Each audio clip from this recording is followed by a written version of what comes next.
शृण्वन्नोतिभिः सेदसादनम् श्रीमहागणाधिपतये नमः। प्रणो देवी सरस्वती वाजेभिर्वाजिनीवती धीनामवित्र्यवतु श्रीमहासरस्वत्यै नमः। श्रीगुरुभ्यो नमः। हरिः ओम्। वैश्वानरो न ऊर्जा प्रयातु परावतः अग्निरुद्धेन वाहसा अरावाणम् वैश्वानरमृतस्य ज्योतिषस्पतिम् अजस्रम् धर्ममीमहे। वैश्वानरस्य पुंसनाभ्यो बृहदरिणादेकस्वपस्य या कविः उभा पितरा महयन्न जायताग्न्यद्या वा पृथिवी भूरिरेतसा पृष्टो दिवि पृष्टो अग्निः पृथिव्याम् पृष्टो विश्वा ओषधीरानिलेशा।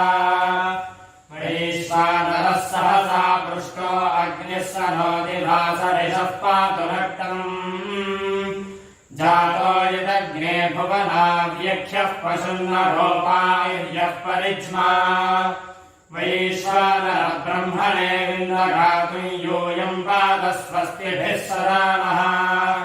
त्वमग्ने शोचिषा शोषितान आरोदसी अपूर्णा जायमानः। त्वम् देवागुम् अभिषस्तेरमुञ्चो वैश्वानरजातवेदो महित्वा अस्माकमग्ने मघवत्सुधारयानामिक्षत्रमजरगुम् सुवीर्यम् वयुञ्जयेम श्रीनगुम् सहस्रिणम् वैश्वानरराजमग्ने तवोतिभिः।